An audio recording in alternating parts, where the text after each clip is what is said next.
For step 20, the front axle housing, this is where we're going to put in the front drive shafts that we made in the last step, along with the lock differential that we made in the previous step to that, into the axle housing. So I've grabbed the axle housing right here. It's a pretty beefy axle compared to the CC01, I got to admit.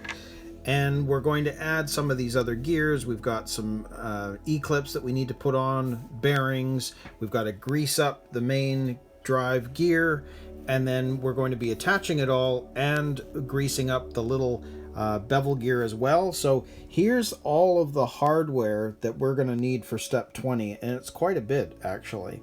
And of course these bearings are replacing the plastic and metal bushings that came with the kit, and then we've got our axles from the previous step. So I'll set this up and let's get to work. So to start this step, I think we should just put in what we did in steps 18 and 19 into the axle housing.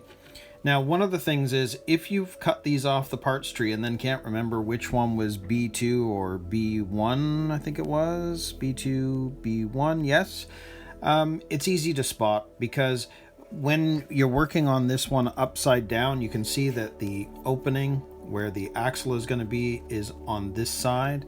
If we were to use this one upside down, it's on the other side, which is why this is going to be flipped over.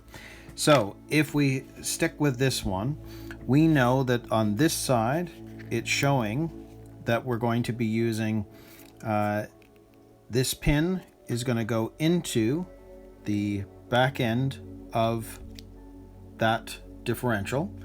So they're showing it greased up. So let's do that. Let's grease up that pin. And I mean, I'm not sure that you need to, because there is nothing moving on the inside, but we'll do it anyway. And we'll stick that inside, and you can see that it's got to go into the hole just like that. And then for this, we know that that's going to go sit down there into the hole. And you can see that the bearing is going to sit close to the end, just like that. And there's a bearing that's going to sit just like that, so right at the end. Okay, now knowing that, I also said that I was going to grease this up. So knowing that that's going to sit as far down as it is, I'm going to put a little bit of grease there, put that down, spin it around, got that done. And again on this side, do a little bit. Not much, because again, I understand, for me, when I'm using metal ball bearings, I don't tend to grease them. But because this is on the inside of the axle housing, because it's four-wheel drive, I don't know, I've just decided I'm going to. So this now can be placed just like that, as it was. So it's going to look like that.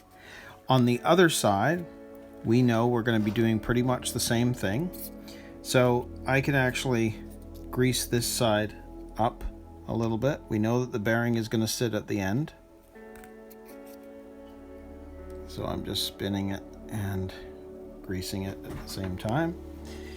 And we know that that's going to fit inside of there. And then we've got the placement of the bearing. So with that in, what I want to see is where approximately is that bearing sitting. So we know everything, how it's going to sit over on this side, but where's that going to sit? Okay, so it's going to sit there. So I'm just going to move that over a little bit, and I'm going to grease a little bit there, and move that over, and just see how that's going to sit.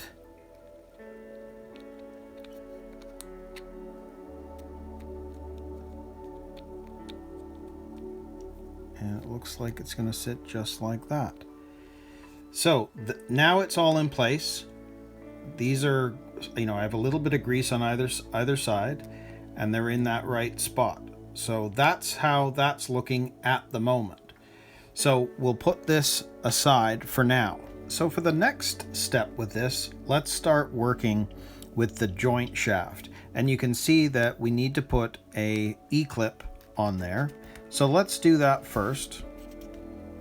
That'll be I think the smartest thing to do at this point. So we're going to grab our E-clip, and I'm going to do it the same way I did before, where I'm holding it down. I'm using my index finger to hold the clip up a bit, and that way I can pop it on. And as you can see, that is now on there solid. So now you can see there's going to be a little bit of grease on the back side of that. So fine, let's do that. Let's put a little bit of grease there.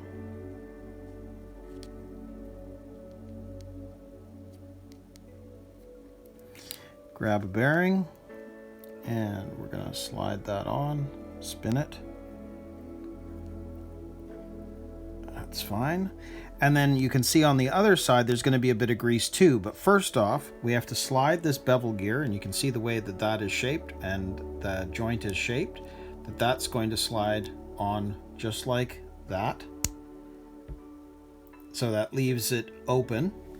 And we're going to need to grease it up just a little bit as well, because on this side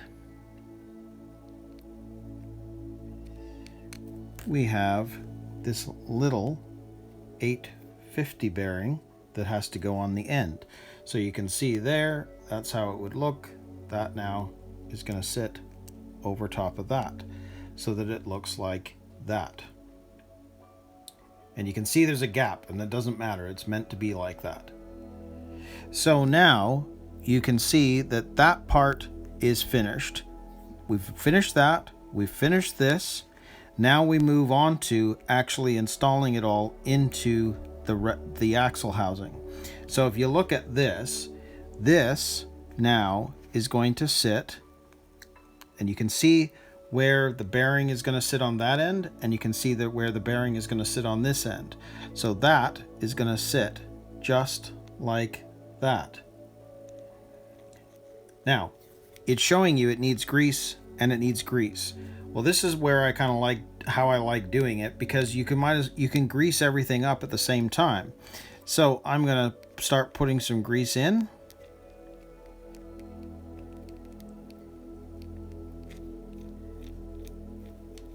And you can see we're greasing up everything at the same time.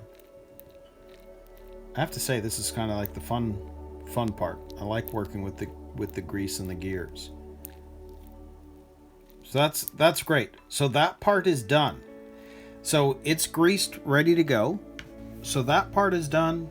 That part is done. And now, before we close this all up, there are two nuts that need to go into the bottom here. And they're showing you the direction.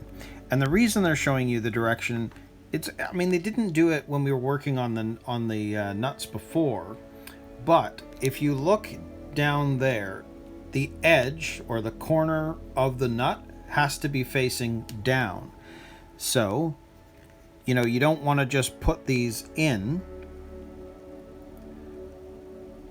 So for example, if I put this there, well, it's actually gone. Oh, it will go in correctly. You have to make sure that one of the corners is facing down in order for it to fit into the hole properly. So same thing with the other one. Make sure that that is facing, the corner is facing down, which it is. So you can see how that is sitting. One corner up. Well, I can't tilt it without it wanting to fall out. So let's just make sure.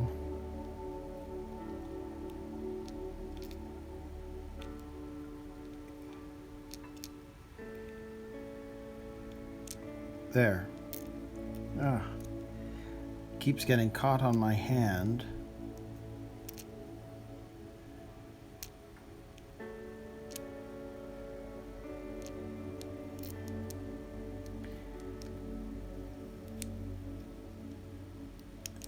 There. So you see how that's facing up and down, that's facing up and down.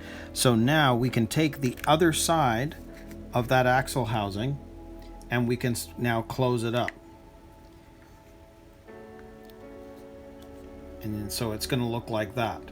Now, to make sure nothing moves, let's get a couple of these things in. So you can see that the MA2s were the smaller tapping screws. We know that there's 2 on the front, so we're going to have 1 there. So let's screw that in.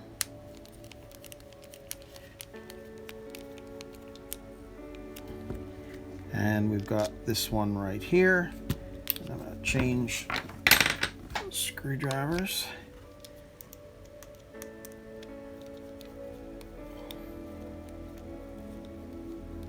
And I mean, I'm not going to tighten it completely yet, but we now know we've got 2. Then we've got the bigger one, the MC4, which is the longer screw. It's going to go into the back side here and in.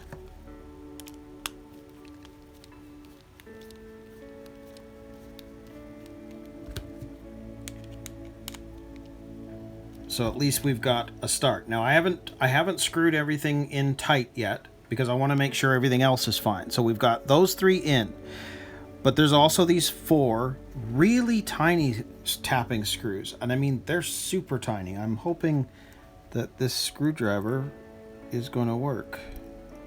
Yeah, it looks like it will. So for this, we've got the tiny screws going into the tops right there. So let's screw one of those in. I'm going to have to use the extra handle to get some leverage on that.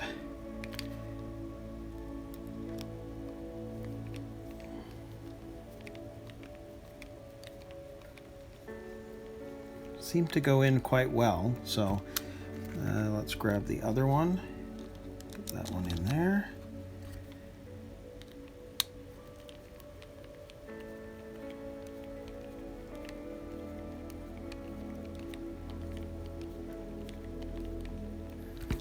So those are going in okay. So now we'll grab the other 2 on the other side.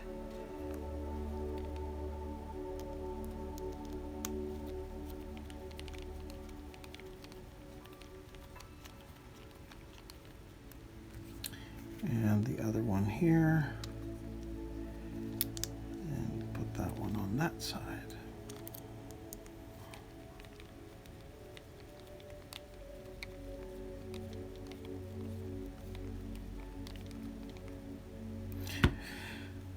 And there we go. So I need to tighten all those screws down. I won't do it on camera, not much point. So just go around and make sure that they're all nice and tight, and then I'll come back and I'll show you the finished one. So here is the finished axle. I've screwed everything down. You can see the little screws there on either side. They're in nice and tight, and I've tested everything. Everything's running smooth. The only interesting thing about this is that normally when you build an axle housing, the drive shafts themselves are basically in there solid once the housing is together. Well, these are not. You can pull them out actually, and they'll come out of the differential on the inside if you pull them too far. So I'm sure that once everything else is in place, they're not going to move, but I think it's interesting because most kits I've seen, these are locked in place once the housings are closed. But it's just the design. So there we go. There is step 20. That one is complete. So now we're going to move on to step 21 and attach the axle housing pivots on the front.